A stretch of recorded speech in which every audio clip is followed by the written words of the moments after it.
Nanti kita akan berbincang dengan Mbak Berti. Beliau adalah ahli gizi dari Puskesmas Depok 2. Jadi langsung saja ikuti ya. Oke, ikuti ya.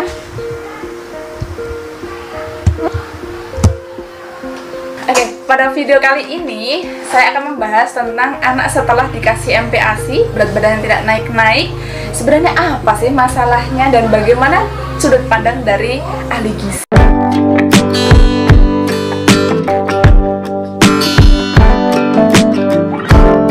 Pertama yang ingin saya bicarakan di forum ini, di forum gaya banget ya, jadi kita lihat saja ya, di penontonnya banyak ya di video kali ini sebenarnya banyak sekali ibu-ibu muda apalagi yang bilang bahwa anak setelah diberikan MPASI berat badannya susah sekali untuk naik, padahal makan sudah divariasi, menu sudah divariasi, bentuk sudah divariasi, anak tidak mau makan, berat badan tidak mau naik. Itu bagaimana sih Mbak ketika ada pasien seperti itu, dari ahli gizinya seperti apa untuk penanganannya gitu? Silahkan.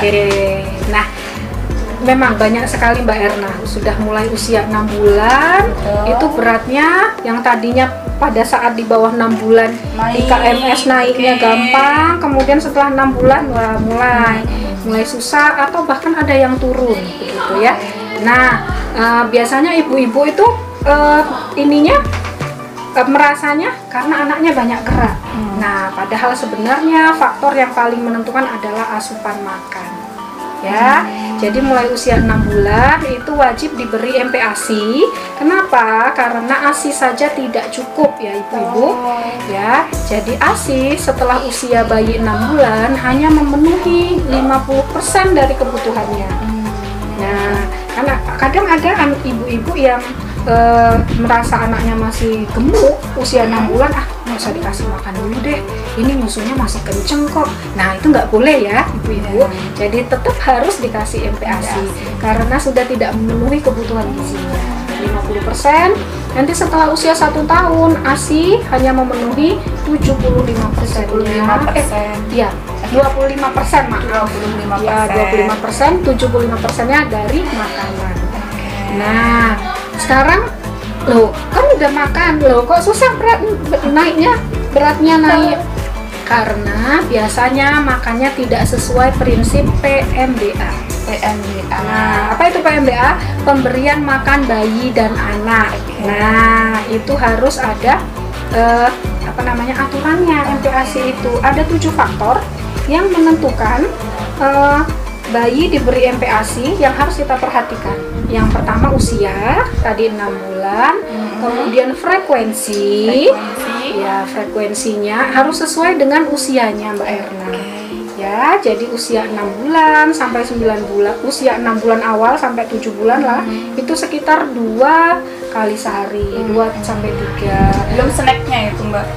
Ya, snack 1 kali, kemudian sampai 9 bulan itu tadi yang awal-awal ya, pengenalan ya 2 kali, kemudian kita tingkatkan bertahap sampai usia 9 bulan itu 3 kali makan plus 2 kali selingan.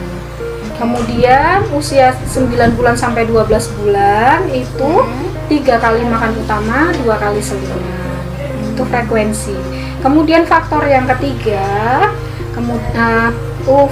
ini ada singkatannya ya. Nah, jadi saya sambil ingat. Ini dari Puskesmas apa memang dari ahli gizi semua Mbak? Ini PMBA ini adalah dari WHO. Ya, jadi memang prinsip dari WHO yang kita pakai, bukan dari prinsip artis ini, artis itu. Nah, itu tidak kita rekomendasikan karena itu harus dengan pengawasan yang ketat. Nah, kemudian jumlah. Nah, yang harus kita perhatikan jumlah juga harus sesuai dengan usianya. Jadi di awal-awal itu bayi kita beri makan sekitar 2 sendok makan. Itu sudah campur ya. Nah, kemudian nanti kita tingkatkan bertahap sampai dia menghabiskan setengah mangkok di usia 9 bulan. Setengah mangkok ukuran 250 gram, 250 mili. Gitu ya. Nah, kemudian 9 sampai 12 bulan itu ditingkatkan lagi sampai dia menghabiskan setengah sampai 3/4 mangkok. Itu jumlahnya. Nah, ibu-ibu harus melihat udah sesuai belum nih jumlah atau porsi yang diberikan ke anaknya gitu ya. Nah, kemudian variasi tekstur dulu, tekstur. Nah, biasanya kalau bayi awal-awal dikasih MPASI teksturnya gimana Mbak Erna? Pasien-pasien. Kalau pasien sebenarnya sekarang sudah pinter-pinter Mbak, jadi dia tidak langsung encer tuh tidak. Enggak ya? Oke. Banyak yang bilang itu ketika nanti disendok, dituang gitu dia tidak turun. Betul, itu yang paling mempengaruhi ya. Jadi tekstur ya. Jadi kalau masih ada yang beranggapan MPASI awal harus sama bentuknya dengan ASI karena masih pengenalan cair seperti ASI, itu salah. Jadi teksturnya harus kental, bubur kental atau bubur saring, halus ya, karena kan bayi usia segitu kan belum punya gigi yang banyak, jadi harus halus teksturnya. Kental itu bagaimana? Nah, kira-kira kalau kita sendok MPASI-nya, kita miringin, dia tidak langsung tumpah. Betul. Tapi dia tumpahnya perlahan-lahan. Nah, tapi bukan juga susah tumpah, dibalik nggak tumpah-tumpah. Nah, itu terlalu kental ya. Nah, kemudian variasi. Nah, setelah teksturnya sudah benar, nanti ibu-ibu lihat ya, teksturnya sudah benar belum ini anak-anak saya yang MPASI-nya. Nah, kalau sudah benar, kita lihat lagi variasinya. Variasinya bagaimana? Variasinya sama dengan makanan dewasa, yaitu gizi seimbang atau kita istilahnya menunya 4 bintang. 4 bintang. Ya, jadi sudah, harus sekarang sudah tidak gizi seimbang ya. Gizi seimbang itu secara umum, tapi umum, untuk PMBA untuk balita biar menggampangkan kita variasinya 4 bintang. Apa aja 4 bintang itu? Yang pertama karbohidrat ya, biasanya nasi ya Bu. Nah, atau kadang-kadang kentang, jagung, monggo mau apa aja, telo, singkong boleh. Kemudian yang kedua lauk hewani. Nah, jadi sejak awal MPASI sudah harus diberi lauk hewani ya. Kemudian yang ketiga nabati atau kacang-kacangan, tempe, tahu, kacang-kacangan yang lain, kacang hijau, kacang apa saja boleh ya, kacang merah boleh, yang penting nanti bentuknya halus. Ya, kemudian yang terakhir sayur dan buah. Nah, ini harus sudah jadi satu MPASI. Kalau buah mungkin bisa terpisah, bisa untuk selingan, yang sayurnya itu tadi sudah jadi satu gitu ya. Jadi variasinya sudah lengkap. Nah, kemudian jangan lupa ibu-ibu, ini yang kadang ibu-ibu itu lupa memberi adalah tambahan lemak. Nah, ini penting ya. Tambahan lemak ini juga bisa meningkatkan berat badan bayi, menambah kalori. Kemudian juga lemak itu sifatnya dia membantu penyerapan vitamin A, vitamin A dan D begitu. Kemudian juga bisa menambah cita rasa ya Bu.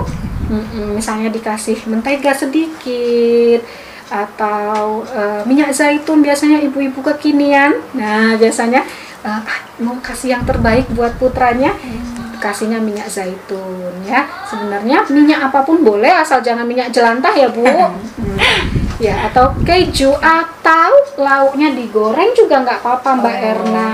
Jadi anak-anak itu nggak harus selalu rebus terus ya Bu, gitu ya. Misalnya jadi satu diuplek-uplek, bubur, lauk, sayur jadi satu nggak ada rasanya, nggak juga ya. Boleh ditambahkan rasa sedikit biar anaknya doyan, tapi ya tetap jangan kayak kita ya Bu, kalau nggak asin nggak mau makan. Nah, itu nggak boleh ya. Jadi jangan keasinan, jangan pakai bumbu masak juga, tapi kalau hanya gula garam sedikit atau bumbu dapur, misalnya digeprek bawang putih, dikasih daun salam biar ada aromanya, kemudian tadi ditambahkan keju atau apapun yang bikin menambah cita rasa, itu boleh ya. Nah, tuh jadi kadang ibu-ibu kok nggak naik-naik ya karena mungkin lemaknya kurang, itu juga bisa Mbak Erna ya. Jadi karena lemak itu adalah penyumbang kalori yang cukup tinggi ya. Jadi lauknya digoreng maksudnya bagaimana Mbak? Misalnya ikan digoreng, kemudian nanti kita penyet-penyet, dihaluskan sama buburnya dan sayurnya, itu boleh ya. Jadi makannya pakai menu rumah tangga aja Bu, ya nggak usah repot-repot masak sendiri. Jadi ibu masaknya apa hari itu, misalnya ada ikan goreng, ada sayur lodeh, ada tahu goreng, nah itu aja udah dihaluskan, ambil sedikit-sedikit ya.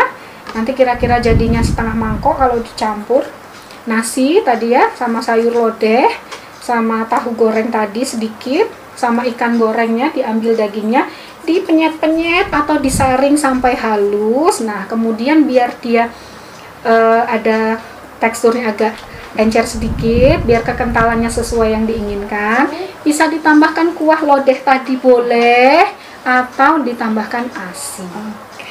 Ya begitu. Gitu ya Mbak Berti. Iya.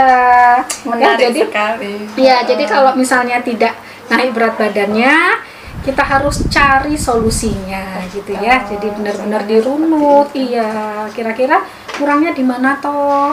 Teksturnya kah, variasinya kah, atau Lemaknya porsinya kah, kah? ya atau lemaknya kah, gitu, atau frekuensinya. Misalnya kadang ibunya takut ngasih makan, nggak kekenyangan, sekali aja cukup. Nah misalnya seperti itu. Terima kasih Mbak Berti, penjelasan sangat jelas sekali. Ya, sama-sama. Oke, ikuti terus, besok kita akan membahas yang lainnya ya. Sampai jumpa di video saya selanjutnya. Terima kasih.